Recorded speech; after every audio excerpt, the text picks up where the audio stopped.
The amazing USA really is huge and has many incredible amusement parks. Public transport compared to other places in the world isn't going to get you around, so you may be considering a road trip to tick off those bucket list roller coasters. This is Stu for Out and Back Travel. Coming up today, we're talking survival tips for a USA roller coaster road trip.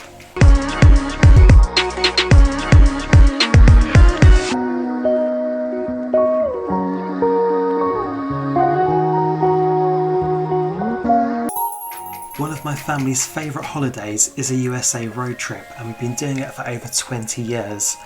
Back when we started, we didn't even have sat-navs. I used to have to print out the maps, so GPS makes everything much easier these days. I'm often asked by friends how we put the road trips together, as I'd love to get to places like Cedar Point or Six Flags. I've put together this list of survival tips, not to be a Debbie Downer, but you do have to be realistic and practical if you're seriously considering taking a road trip, which leads us to our first tip. Know what you're getting yourself into.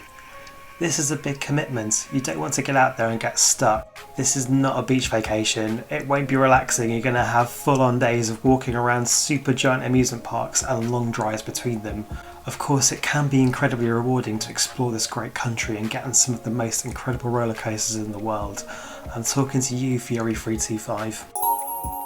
Allow for downtime. Leave a little flex in that schedule, especially if you've got a particular long drive. Allow time for a water park or to do something different.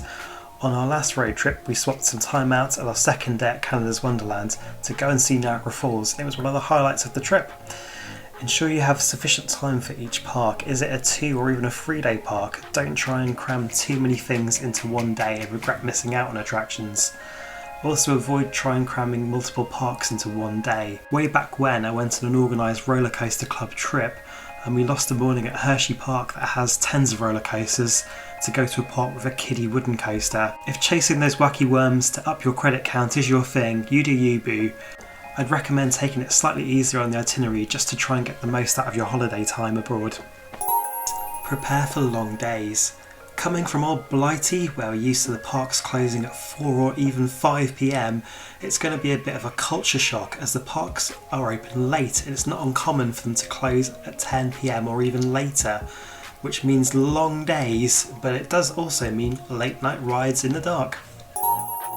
Stay close to the park. I always try and stay as close as possible to the park that I'm visiting that day.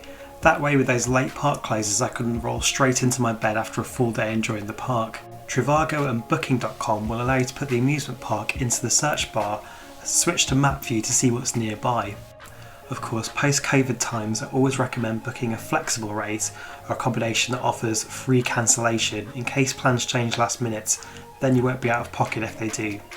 One thing you may need to consider, are you a morning person or an evening person? For my family, we're definitely morning people, so we prefer to rise early, like super early, and be on the road for 5 or 6 AM. But if you really are not a morning person, it might work out for you to drive at the end of the day. You know yourself best, so plan what's right for you. Share the driving. Buddy up and share the driving with somebody if you can. It's always good to have the option to tag out if you're feeling tired. Remember to check the additional driver fee with your car hire supplier before you book. Make sure everyone who is driving the car is officially on the paperwork, just in case there's an emergency. Look out for rest areas. The USA largely doesn't have motorway services like we're used to in Europe. There's a couple of states where this is the exception, however in most cases it is actually against the law to commercialise the roadside stops. So instead they have rest areas, which are simply toilets and vending machines. On the borders between regions you may get a welcome centre, which is like a fancy tourist information centre attached to the said toilets and vending machines, which makes it a little different. Coming from the UK, they won't be as frequent as we're used to on our relatively tiny island, so do stop if one comes up because you might not know when your next chance will be. Gas stations are usually located off the freeways. Look out for the blue signs. You will actually have to leave the freeway and then come back on after you've filled up.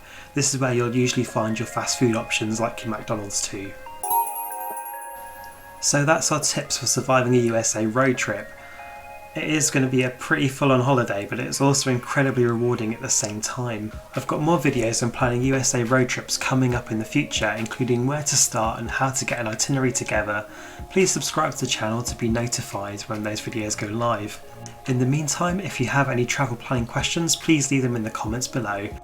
And remember, stay safe on the way out and back.